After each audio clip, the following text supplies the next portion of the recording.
And I'm going to cut this, but I have that visual memory. Weren't we watching that when you like threw up and like spewed? It was like Exorcist. Yeah. Like, wasn't it It's a Wonderful Life? Panoramic. Yeah. It was like a half moon circle like of just purple like vomit. Kool-Aid, whatever. Yeah. That's fine. No, it was glorious of like. It was the best part of It's a Wonderful Life that Yes, year. exactly. Even though I watch that movie every year now and I love it. But yeah. I can't stand that movie. I get it.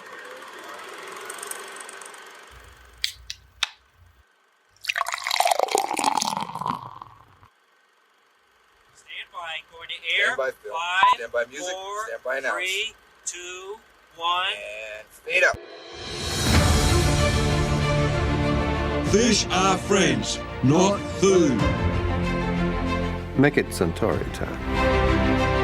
Too much iron in your blood. Buddy the Elf, what's your favorite color? Hey, what happened? Let's fly! Let's get pissed and watch porn. Hello, you've got a base. Are you saying there's something wrong with my gear? We're going streaking! He found me! He's doing his Superman thing. I still only counts as one. Why is the rum always gone?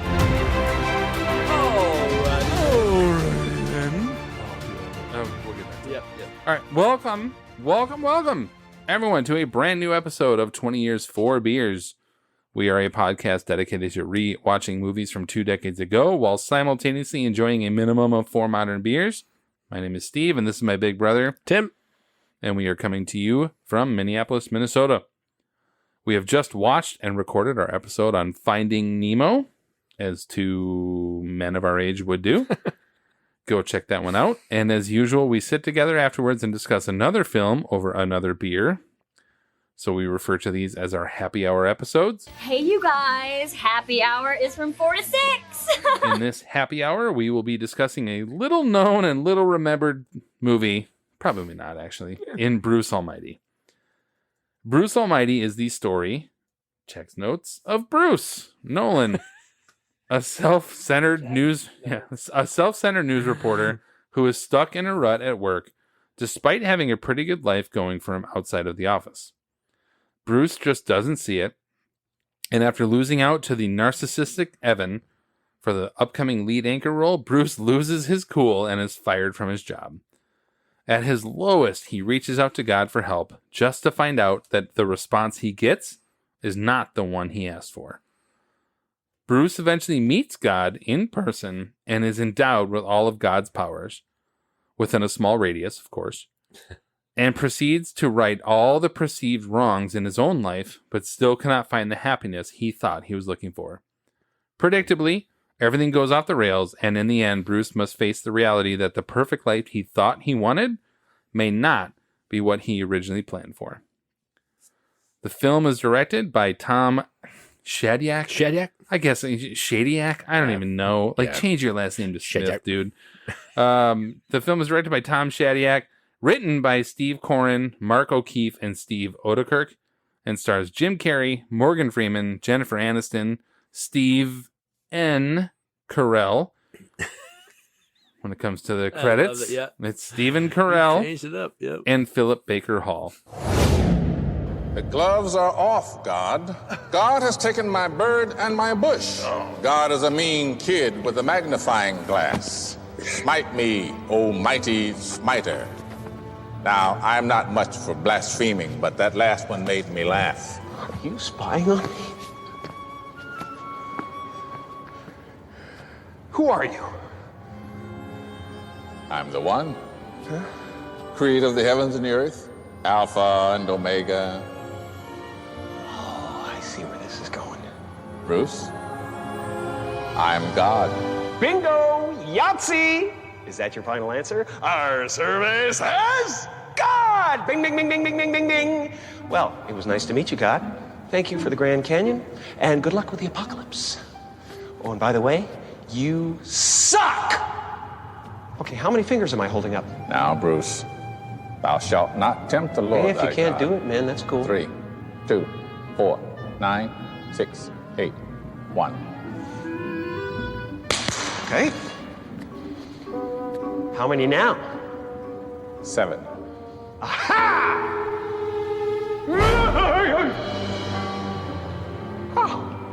been doing a lot of complaining about me, Bruce. And quite frankly, I'm tired of it. Wait. Don't come near me. Seriously. When I'm backed into a corner, I'm like a wild animal. I don't want to hurt you, but I will out of instinct. You haven't won a fight since grade 5, and that was against a girl. Yeah, she was huge. She'd been held back. And the sun was in your eyes. Oh, there you go. Anyway, I brought you here to offer you a job. Job? What job? My job.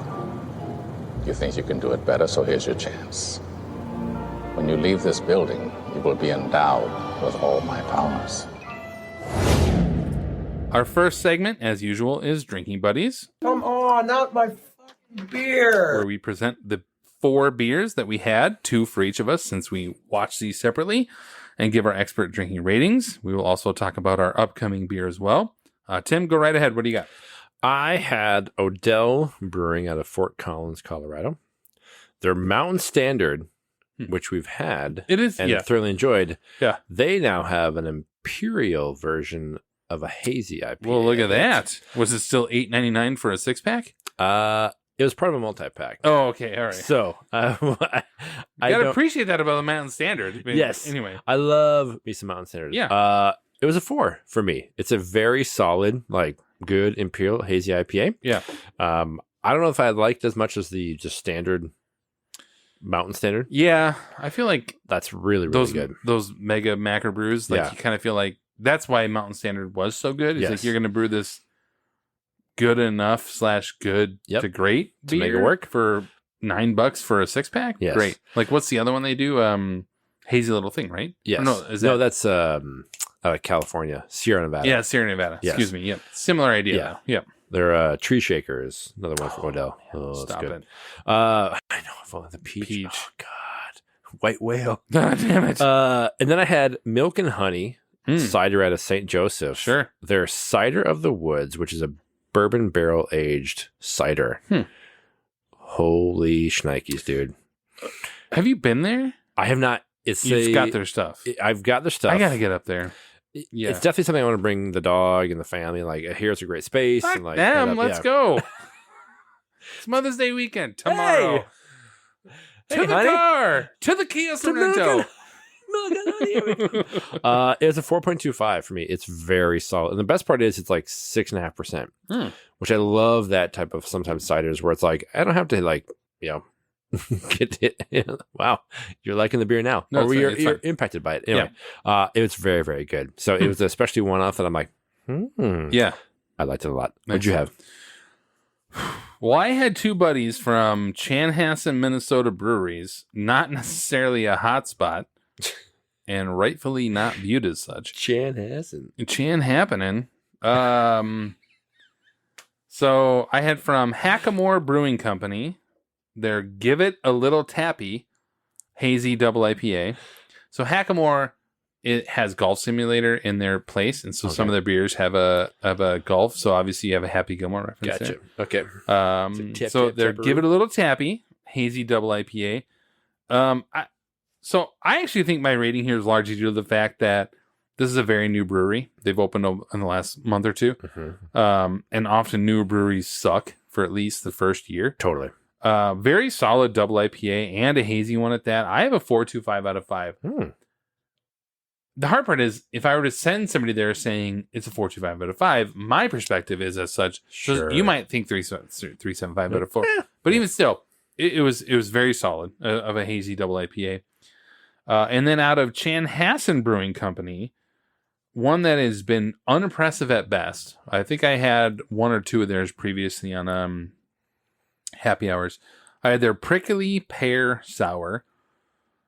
It was fine, as with most things from Chan Brewing, and actually, I even think fine is a compliment for a lot of Chanhassen Brewing Company. Okay. But it was better than most that I've had from there, so I give it a 3.75 out of 5. Kind of similar to like Hackamore. Like you give that perspective. It was a fine sour. It was like it was a good sour base with a little bit of like the pear on it. So I mean, it was 3.75 out of 5. It was fine. So what are we drinking now? And then from Portage Brewing out of Walker, Minnesota, way up north. I must admit, I was walking through the liquor store this week, being like, what to have with this? And I've always liked their stuff. And I was like, a Maibach.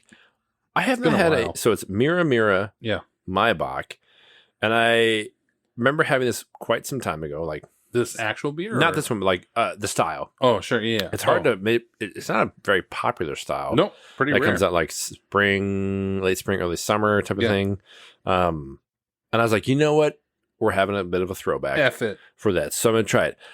I'm still mulling it over Mhm. as I enjoy it. It's got a nice like hearty maltiness to it. Probably like a 3.5 for me. The hops come through pretty well, but I Yeah, don't it's know. got a bite. Like it's got a bite to it, but yeah, I might revisit this as we continue to go through it. But right now, I'm kind of like, yeah, it's okay. 3.5 for me. One of the things about Maibach's for me, I feel like Maibach's have this weird, almost, I don't know if it's Scandinavian feel to it, or like, I don't think you're going to go to Miami or Sure. like San Diego and get Maibach's. I just feel like they're much more like upper Midwest / like and North.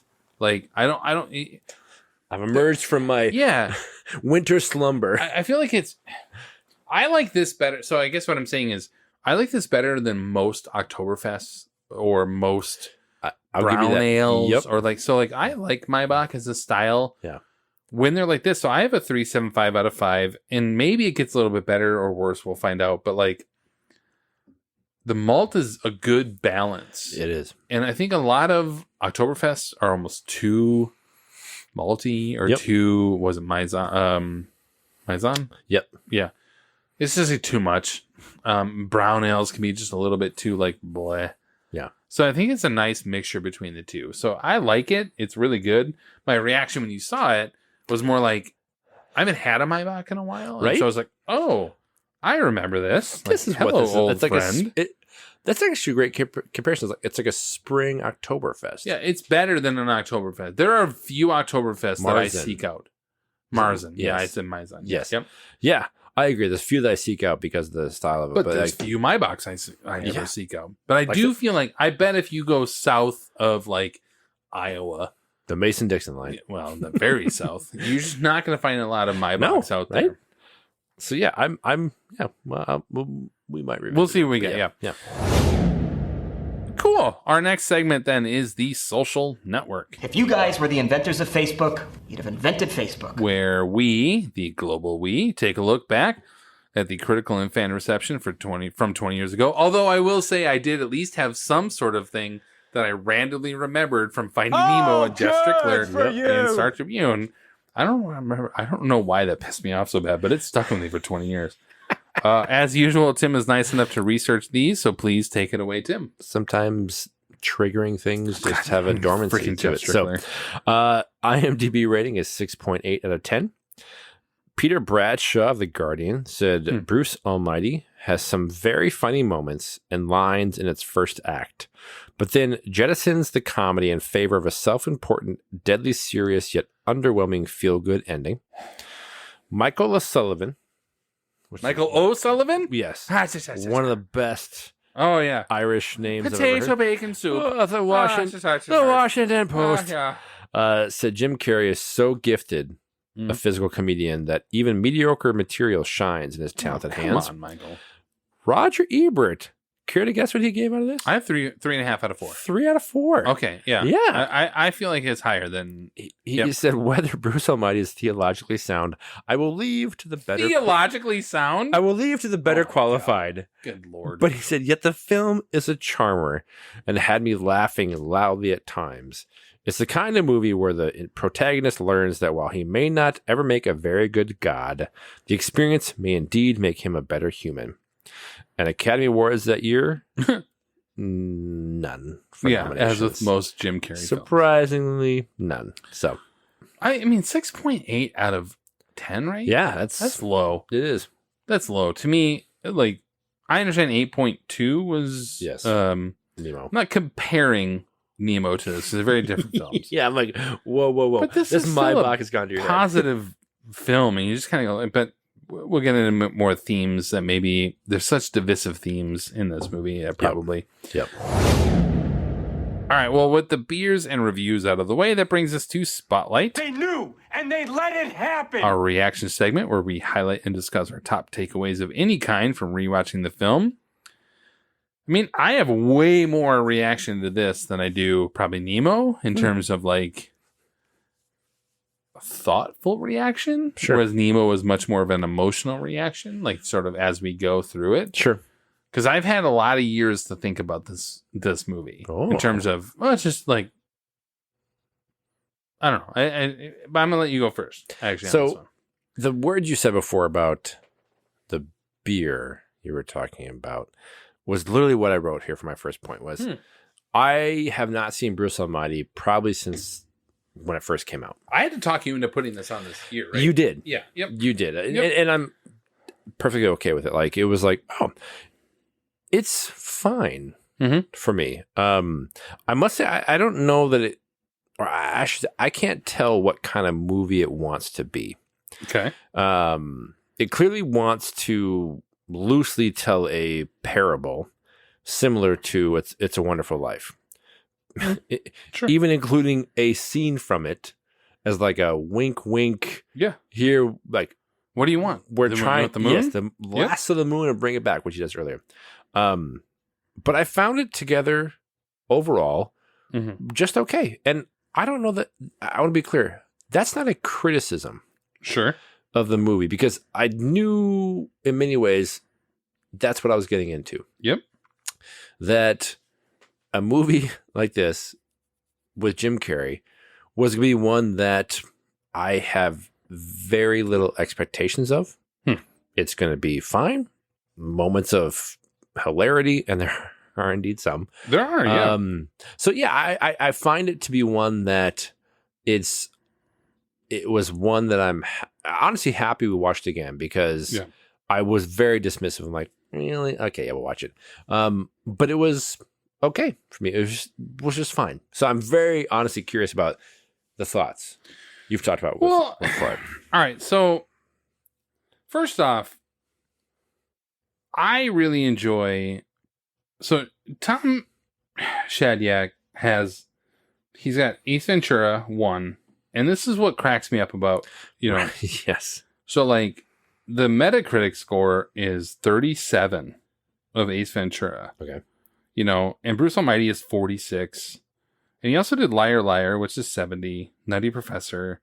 Like, Tom Shadyac is not somebody who has hidden depths in his movies or anything like that. I mean, he's got Patch Adams, which is a 25% on Metacritic, which I'm just like, that's a huge difference. 6.8 stars on IMDb and 25 on Metacritic, like a giant gap.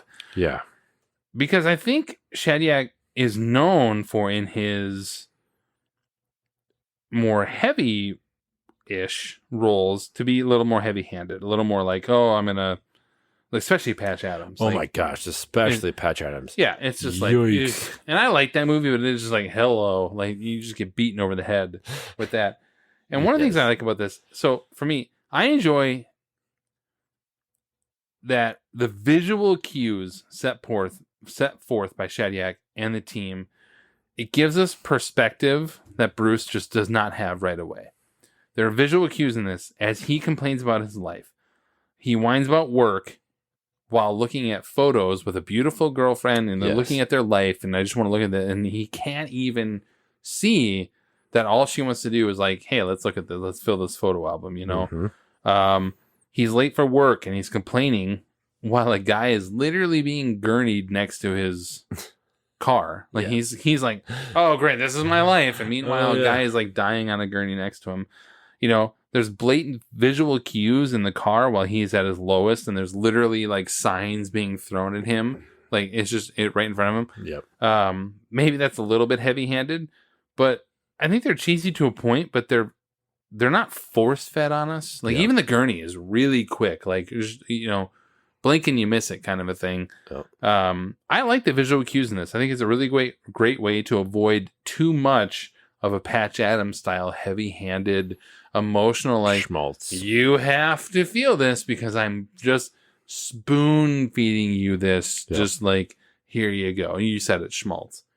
So my first thing as I was watching it, I was like, I really appreciate the visual cues in this movie a lot. And so that's just the first thing I have. Again, I know there are quibbles to this movie and other things. I'm going to let you be that person. Because for me, I don't necessarily... I recognize those, and I recognize my bias towards this movie. So I'm just kind of like, I get it. I'm the quibble guy.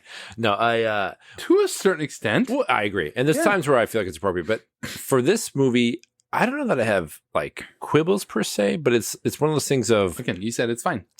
It's fine. And so here's my thing. We grew up every year watching It's a Wonderful Life at Christmas. Yep. Whether we liked it or not. Exactly. It was a ritual. And my problem with the movie is like, and I'm not trying to judge in the sense of those who might have things in life and still struggle with them. But George Bailey, to me, in many ways, and I get it's... Sorry, your problem with that movie. That movie, yes. That movie, yes. I think you're talking about this movie or that movie. I couldn't remember. Sorry. Yeah. Well, follow me on this journey. But no, so it's there. Yeah. The problem I have with It's a Wonderful Life is the man has a doting wife and loving children. It's a dream. And I get the financial impact and that kind of thing of like the financial crisis. So sure. I respect all of that. But my problem in some ways of like George Bailey coming to this like crisis of I'm going to potentially kill myself.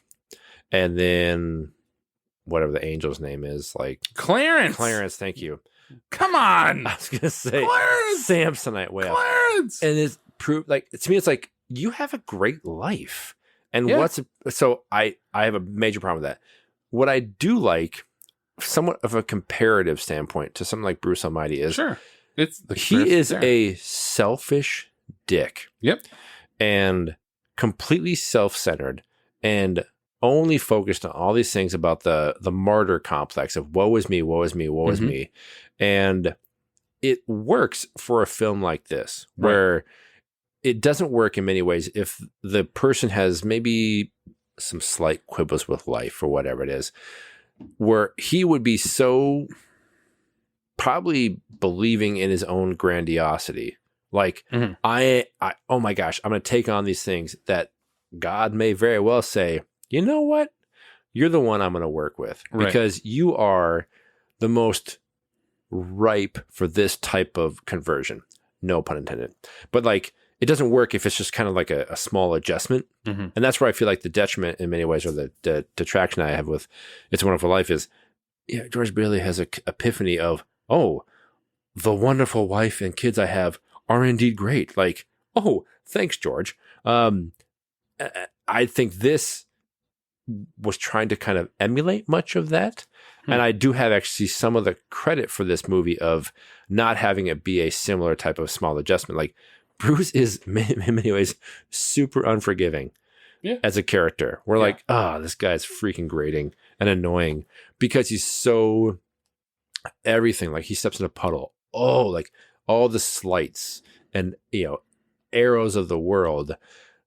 That to me works. That's why I wanted to say like it. Thanks for going on the journey. That's why I think it works for this is because it sets it up in a way that somewhat almost like a baller move by God to be like, all right, you're the guy that wants to do this. Have at it, man. See how it is, which makes the revelations to come that much more interesting for the character. I think I get what you're saying in terms of George Bailey. Like, is it really worth killing yourself for what you have? Like at that, like the dramatic sort of like end of life scenario there, but everything else, you just made my point for me of saying like, everything else is like Bruce's life is nowhere near as bad, or like George has, thousands of dollars of debt that he now has, $8,000 of debt that now he has to pay off. Sure. Or fraud at that point, or seeming fraud. Mr. Potter. And at that point, Mr. Potter, Merry Christmas, you old building alone.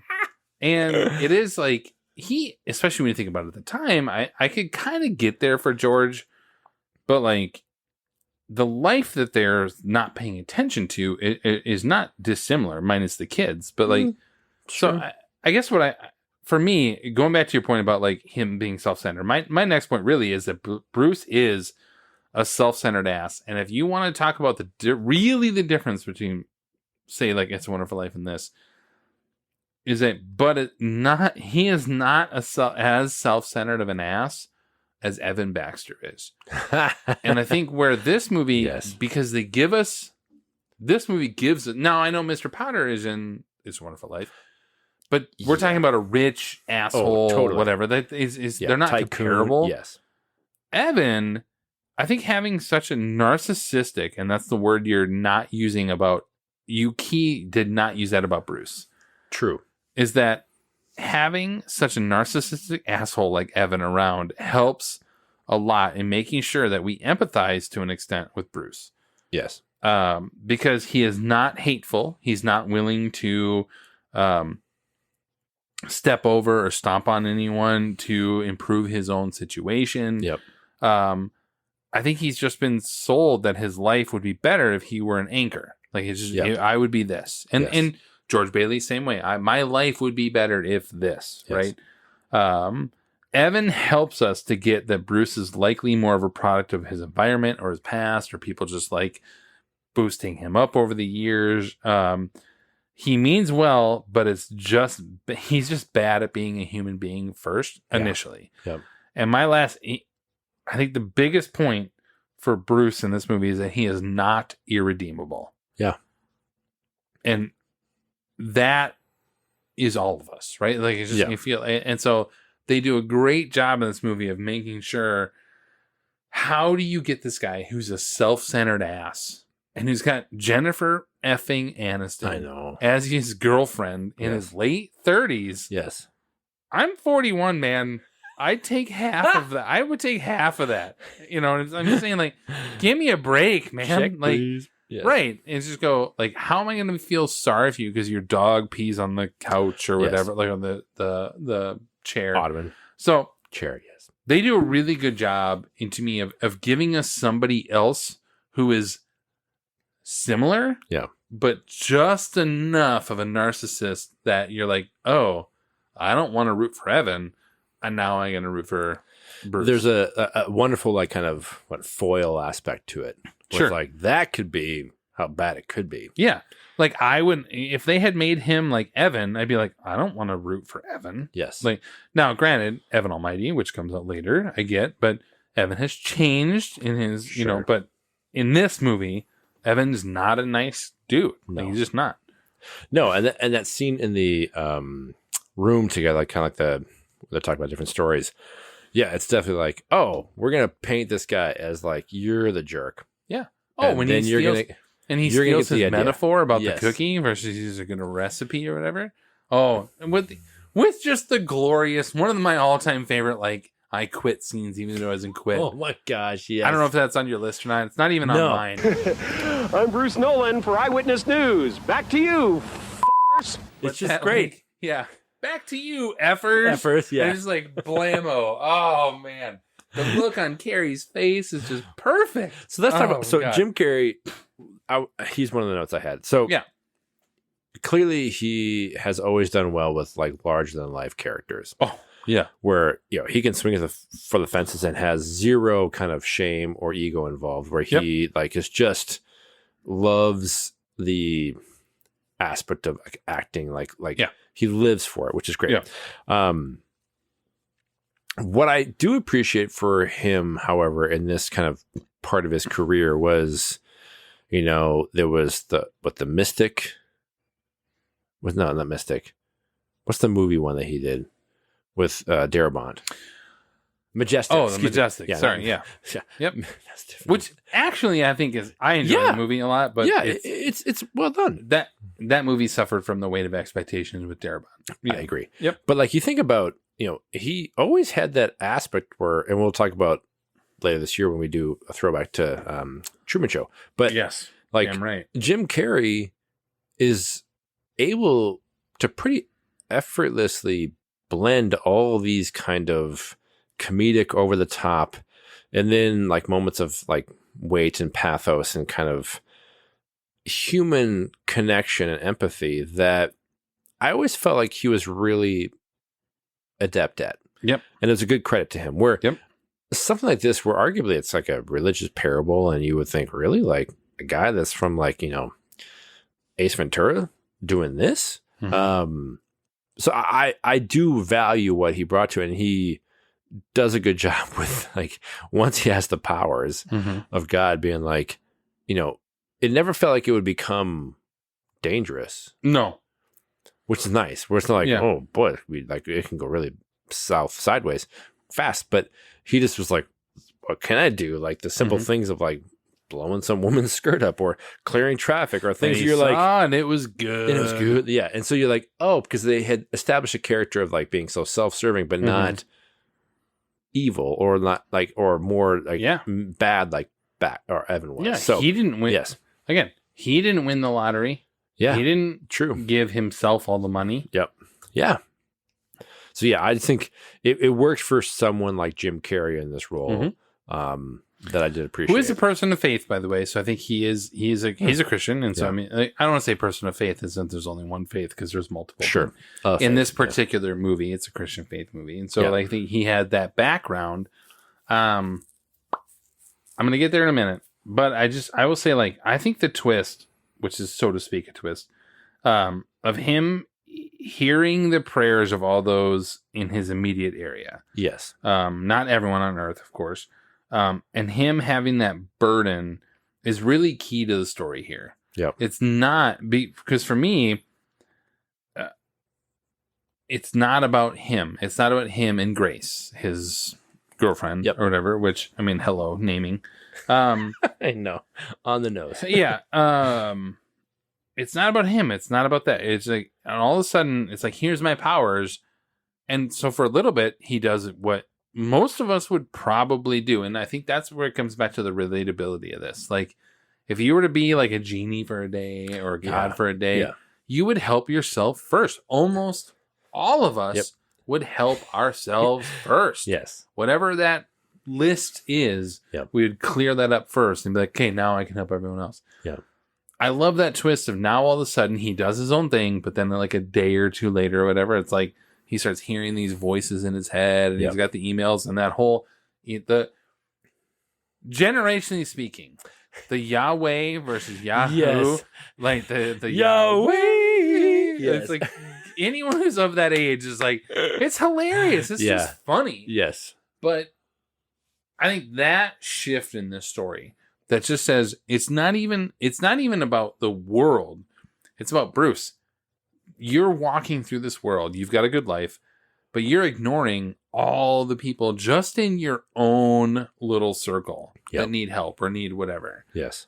I love that little bit of a twist. It's not like I'm endowing you with my powers for like the world and you're going to help somebody in Egypt or whatever. It's literally like, I'm going to help these people. I'm going to answer these prayers. But then he sees on the news that because of the rain and such, it's like, it's got this global effect. Yes. It is not preachy. I don't think it's preachy. It is totally literally agree. just to say, I totally agree.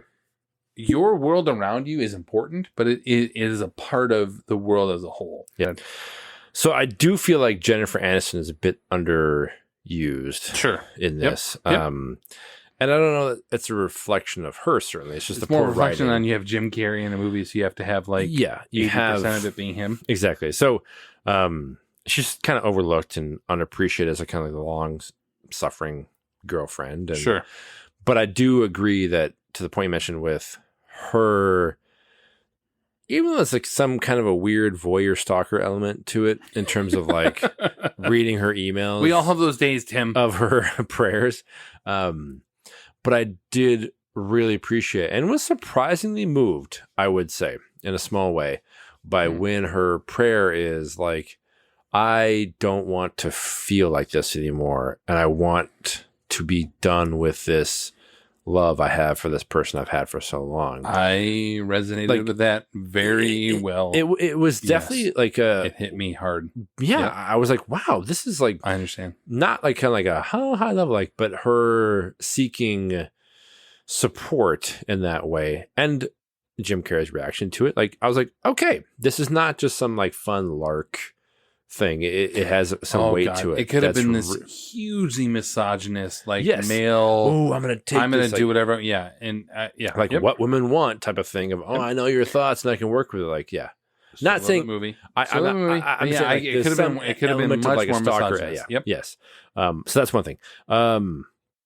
Is there really like a better casting for God than Morgan Freeman? They could have paid him $1 billion for this movie, and it would have been worth it. At least as far as the voice goes, it would have been like demeanor. Yeah.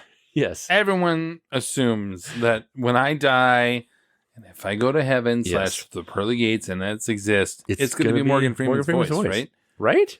And he's really good in this movie. He is. The empathy, the funny, like, Smite me, O mighty smiter.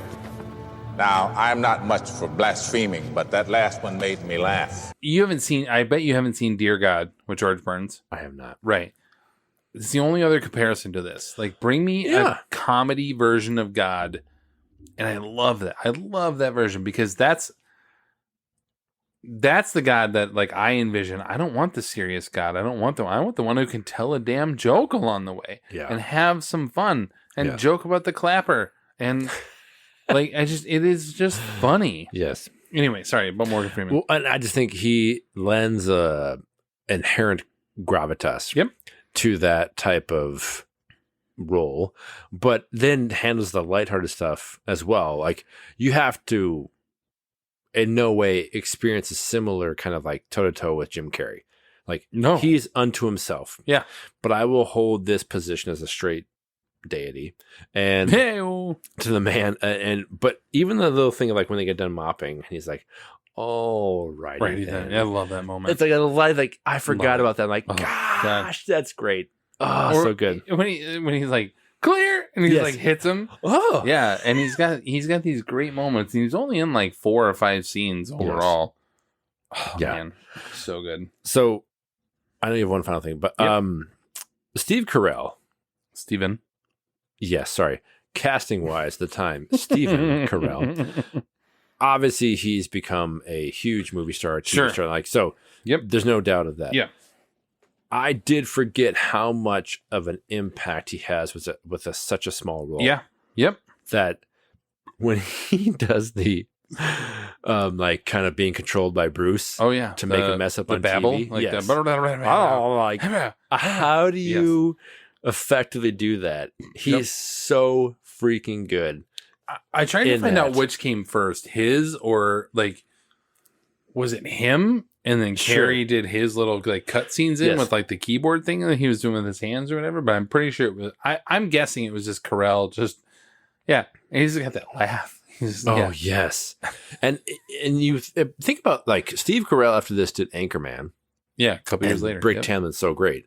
Well, the next year. Oh, we are looking at 04. Yeah, next it's year. on my list for next year. That's right. I think the year after was 40-Year-Old Virgin. Yep. And then he did The Office. So like. Came out of 2 nowhere. out of 3 ain't bad. You, Michael Scott is. Anyway, don't you besmirch that man. But I think about this was such a wonderful. Well, we had seen him on the Daily Show. Oh yeah. So we had like a This Week in God. Hello. That's good. Yes, but I think it's great to see what he's been able to accomplish and the success he's had, but still what a great entrance into kind of his career. So I agree. Yes. Yeah. Stephen Carell is a great actor. Can I say one final thing before you get into the deep stuff? Because I feel like not even deep. No, but I feel like a jerk if I don't say it like first because it's gonna be so pithy afterwards. Can I say one of the all-time favorite movie lines for me is anal dwelling butt monkey? Totally. And I didn't expect that watching it again. Like when he has the whole like confrontation with the gangbangers or whatever. It's like, oh, and he talks to the monkey. Anal dwelling butt monkey? Yes. And he goes back to go home. So yeah, sorry. Hey, little anal dwelling butt monkey. Time for you to go home, little buddy. I'm like, oh, you're gonna get good serious and I'm gonna talk through it, but I feel like it's not even serious. But yeah, I agree. No, but enough from like, I forgot that, and it's such an amazing line. Anyway, actually, that's a great transition to what I'm talking about.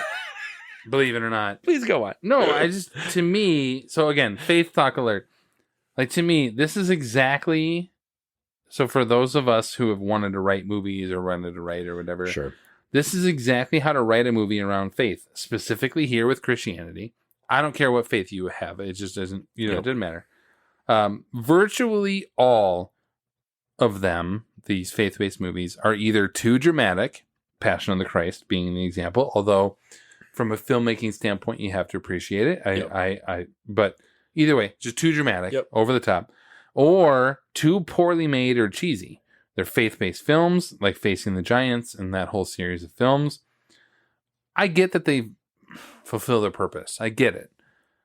But that's my problem, is like, if you want to come into a world of mainstream film, you have to be able to say, we're telling a real story. Most faith-based films do not tell a real life story. And so, tell me a, quote, normal story within a framework of a believable real life situation and within a religion, whatever that might be, that most of us can relate to on some level. And to me, that's what this movie has always been. Like, I could list off many other films that people have never heard of on our listeners, but like, that are faith-based films that are just throwaway films for the church-going crowd. I don't go to church anymore, but it doesn't mean I don't have faith. A movie like this, to me, it's funny. It's over the top. There's a butt monkey. There's an anal-dwelling butt monkey in this movie. Yes. There is absurdity upon absurdity in a lot of ways, but at its core, we're talking about a man in his job, in his 30s or late 30s or whatever, with a girlfriend who loves him, who just is lost on his path. Yep. I don't care where you are. That at its core is good enough for a film. It's a good enough for, it doesn't have to be faith-based. You could list off multiple other films that don't go into religion that have what I just said as its base. A man who doesn't think he's fulfilling his potential, who doesn't pay attention to the world around him. Family Man, for example, with Nicolas Cage or whatever. True. Like, now, granted, it's a little different, but just off the top of my head. Sure. For me, it sounds so simple to say, tell a story within this framework, and yet people have failed horribly to do so over the years. And yet, for me, I love this movie because of that. It tells me that Christians can be funny, they can be over the top, they can be stupid, they can fail horribly. They can not notice what they're looking at around them when you have Jennifer freaking Aniston in your apartment and a beautiful dog who just pees on a chair. Like, that's my problem. Is so often faith-based films are like perfection. The person who is a believer has to be perfect. And it's like, no. Not the case. In fact, it's the opposite. Yeah. And this movie gets it more than any other film I've ever watched. And anybody who goes to church or anyone who like shows movies at church, they always show these other films. It's like, woo, look at us. We're the great religion or whatever. It's like, no. I want the flawed person. I want the person like this. I want Bruce. And my last point is, my favorite line in this movie, you talked about anal dwelling butt monkey. So it's a bit of, again, I get your point. It would have been a little disingenuous to come here with that in mind. Yeah. When Freeman, who does an incredible job in this movie as God, to not only be likable, but also be like funny and just sort of like relatable. Mm-hmm. And he just says early on, he has like a throwaway line. It's like, come take a closer walk with me. Mm-hmm. After the parting of the red soup scene. I love that. Just come take a closer walk with me. It's not saying like, believe in me or here's, it's not like throwing. He's like, just come take a closer walk with me. I love it. And it's rare to see a movie that like leans hard into the aspect of people praying. Yeah, it's a mainstream film with Jim Carrey, Jennifer Aniston, and Morgan Freeman. Yes, talking about actual prayer. Yeah, that's true. They balance it really well, and it's Tom Shadyac of Ace Ventura fame, or what I mean. So like, of all the people to do it, it's so crazy. And we're pastor's kids, so it's like, all right. That's good. All right, so with our reactions out of the way, that leads us to our next segment that we call The Verdict. I'm going up there. I'm going to try it. I'm going to let the jury decide. It's pretty much exactly how it sounds. Each of us takes a minute to put a cap on our reviews, give a rating, and whether or not the film holds up 2 decades later. I just ranted for a bit, so why don't you go ahead and then I'll finish. I'm going to go first and feel like I'm a bit of a dick. You so, hedonist I asshole. know. But I'm not going to change it. No. This is part of the fun of the podcast. Yeah. Hey, stand by what you believe. So That's Bruce the point. Almighty, to me, it can't decide if it's a comedy which wants to provide a moral tale or a drama wanting to offer some moments of hilarity. It ultimately, to me, suffers because of it. Mm-hmm. It's an unremarkable movie overall, but it is helped in moments by a very solid Jim Carrey and decent enough supporting work from Aniston and especially Freeman. I'm actually kind of shocked that it ever had a sequel to it, but knowing that the Evan Almighty is the whole Noah tale, I can see how they decided to go. And admittedly, I have not seen it. So there's some element. Evan Almighty makes Bruce Almighty look better, and I don't mind Evan Almighty, but it's like, okay. Yeah. Right. Bruce Almighty to me is an overall 2.5 out of 5. I can't recommend it, but I certainly can't tell anyone to avoid it. No. It's like, if you're inclined, check it out, but I wouldn't seek it out in that way. In that way. Not that there's anything wrong with that. So, all right. So my verdict is I fully understand why people may not have liked this movie at the time and may not now. That could be because it's not a typical, quote unquote, Jim Carrey movie or Jim Carrey comedy, excuse me. Or it could be because of the faith aspect for sure. Or it just doesn't know what it is, like you just said. But for me, this movie holds a soft spot in my otherwise cold and dead heart. Plenty of comedy to get us through, in my opinion. I think there's funny moments, especially from Freeman. A good enough story and good enough characters to keep us interested. And some deeper themes that can help us connect a little more, depending on your persuasion. I fully admit to a bias, but that's okay too. Carrey is good as always, and Freeman is in the role he was apparently meant to play. I have 3.5 out of 5. I would say go see it if you're inclined. Again, I agree. It's not one that I would say, oh, you're looking for a comedy from the early 2000s. No, this isn't what I would say to do. But I think I'm a little surprised that I think 2.5 out of 5 is higher than I would have guessed you would have given it. And not even from a faith standpoint. It's literally just, it's not. There's Jim Carrey movies from the late 90s, early 2000s, and this is just not any of those movies. It's just not. So I have 3.5 out of 5. Nice. All right. We come now to our final segment, which is Quiz Show. The exciting quiz program, 21. Where we search for trivia surrounding our subject film and try to stump the other. And by search, I mean I did it while we were watching Finding Nemo. So, Tim, I do have a couple. One's more of a factoid that I really kind of enjoyed more than anything else. 3. Okay, go ahead. Why don't you start us? So, while Jim Carrey had some very minor roles in movies no one saw, pretty much, in the late 80s, early 90s. Sure. I'm pretty confident that he probably had the greatest year ever in emerging movie star history. In 1994. Starring in 3 massive comedy hits. Can you name those 3 films? Oh, man. I mean, it's it's Ace Ventura, The Mask, and Dumb and Dumber. Yes. Yeah. How crazy is that? And I wanted to put it largely from like listeners who maybe aren't aware of it. Like, and we saw, I think, pretty much all those in the theater or...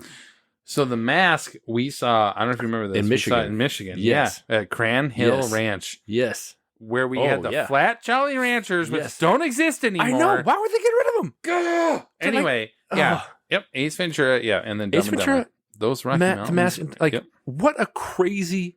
It's unbelievable, especially when you consider what came before for him. Yes. And suddenly, in 1 year. It's funny, and we talked about in the last one about Michael J. Fox was still... Yeah. In the documentary. He had a few years before that he was in Hollywood or whatever, and all of a sudden he's got Family Ties, and then he does Teen Wolf. But after Teen Wolf, he records or he films Back to the Future. And Back to the Future and Teen Wolf come out in the same summer in '85. Yeah, and you're like, hello, yeah, and then in '90 you just go, what? And like all and the three, Mask is actually still really good. Yeah, and it's the weakest of those three. Absolutely, all three stand up in many ways, and that is the weakest. Yeah, I agree.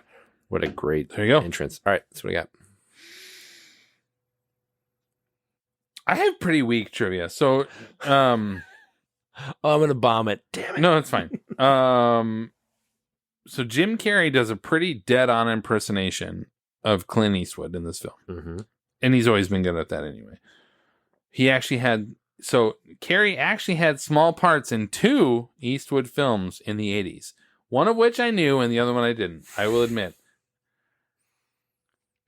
I don't think you can name either one of them, but I'm just going to throw it out there. No. No idea. Yeah, so he was in The Deadpool, The Dead Space Pool, as a character in that one. And that was in 1987, I think. And Peggy Sue got married? No. No. But that was actually the year after that. And then he was a background comedian in Pink Cadillac. And I remember watching Pink Cadillac. And all of a sudden I was like, is that freaking Jim Carrey? And he's in the credits as James Carrey, like Stephen Carell. And yeah, so he had 2, oddly enough, 2 Clint Eastwood movies in the 80s before he ever made it big. He was in those 2. Of course, yeah. That's really good. Yeah. Well done. When you got nothing but time in your hands. Here we go. So this film was Stephen Carell's screen debut. Yet he and Jim Carrey would go on to star in 2 other films after this. In what 2008 animated film and 2013 magical comedy did they work together Did you on? say magical comedy? 2018? 2013. 2013. 2008 is the animated film. Oh, sorry. 2008? Yep. Repeat your question. Can you repeat the part of the stuff where you said all about the things? 2008, they had voice work in an animated film together. Okay. 2013, they had a comedy about magicians. Oh, okay. So Burt Wonderstone is a magician. Nice. Yeah. The incredible Burt Is it- Wonderstone. Yeah, I was Nice. like, wait, what? Yeah, it's But a now magical. what, animated in 08? Yep. Oh, wait. With Steve Carell and Jim Carrey. Uh-huh. I should know this. It's a Dr. Seuss book. Oh my god.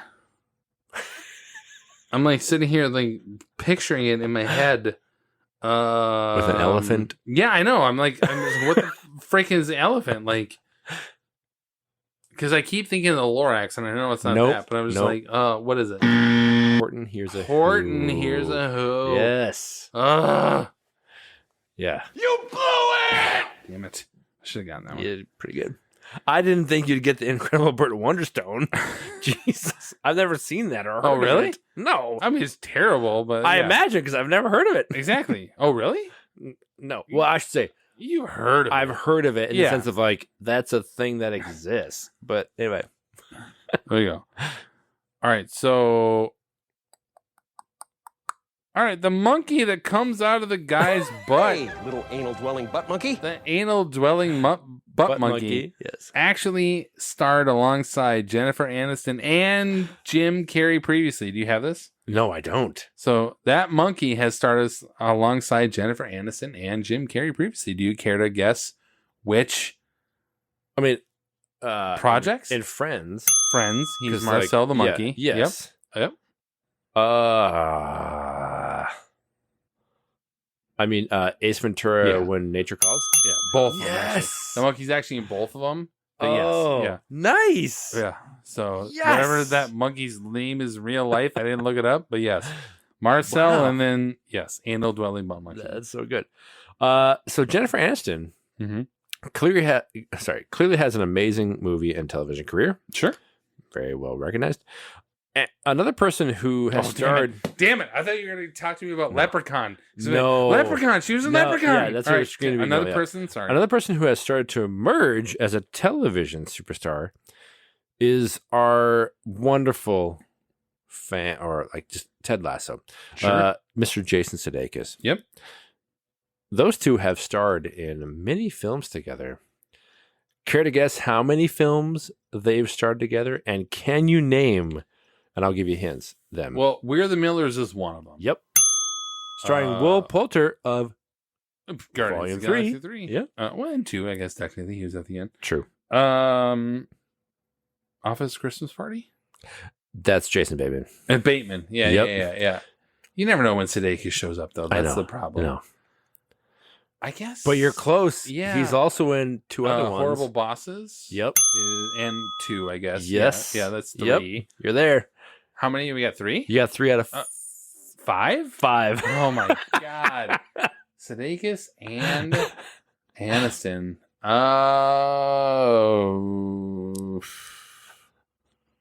I got 3 out of 5. I'm actually more impressed than I thought. I'm totally impressed. Yeah, that We're the Millers is pretty good. Yes. What do you get? Mother's Day. Oh, thank God. Right? I don't know that. I didn't know until today. It's this weekend. Here we go. That's Yeah, exactly. All right. Serendipitous. Yeah, well. And then The Bounty Hunter. Oh, my God. I know, right?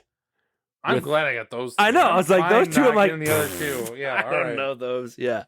Wow. Well done, though. I mean, the ones you you. got, very kudos. Yeah, good job. All right. I'll give me 2 now. I'll give me 3 dings Yeah. and 2 X's. Yeah, 60%. That's good. I have a fun factoid. Do you have anything else? That's it. So I guess my factoid is the address where Bruce meets God when they talk about it at that like industrial complex Yep. or whatever.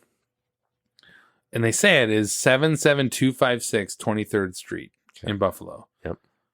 On a phone keypad, 77256 spells out Psalm 23rd Street. You got to give him credit. Well played. Psalm 23.